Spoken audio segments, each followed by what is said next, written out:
Méditation du 23 décembre. Dieu avec nous. Tout cela arriva afin que s'accomplisse ce que le Seigneur avait annoncé par le prophète. Voici, la Vierge sera enceinte, elle enfantera un fils et on lui donnera le nom d'Emmanuel, ce qui signifie Dieu avec nous. Matthieu 1, versets 22 et 23. C'était à l'approche de Noël. Les promenades dans la vieille ville de Béarn sont toujours un plaisir. Ce jour-là, il avait neigé. À la tombée de la nuit, le vent avait balayé les nuages et dans le ciel dégagé, la lune inondait d'une lueur bleue les rues brillamment éclairées. Bien emmitouflé dans mon épais anorak et mon écharpe, je contemplais la beauté du paysage, mise en valeur par les classiques mais attachantes décorations de Noël, faites de sapins illuminés placés symétriquement sur tous les balcons de la rue principale. Sur les façades, de petites guirlandes lumineuses dessinaient les contours de vieux chalets au bord de la rivière, comme les maisons de jouets d'une grandiose crèche. Une petite chorale d'anciens et d'enfants de l'armée du salut entonnait de leur voix douce et discrète la mélodie familière d'une chanson.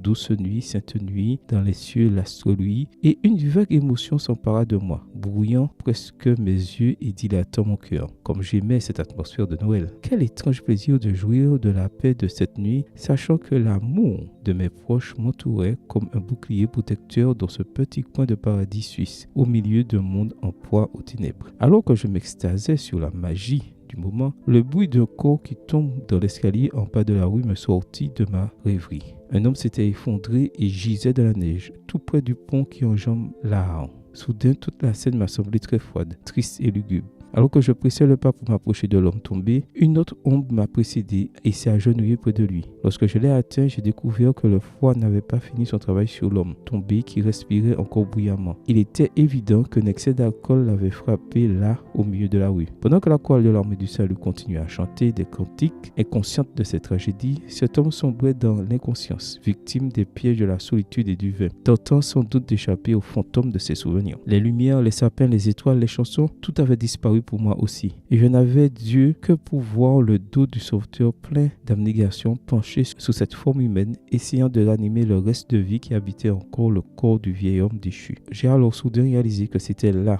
le sens profond et réel de Noël. Dieu se penche sur nous avec amour et tendresse pour guérir notre folie, notre misère, notre désespoir et notre solitude, pour ranimer en nous l'espoir de la vraie vie. Amen. Bonne journée à vous et que le Seigneur vous bénisse.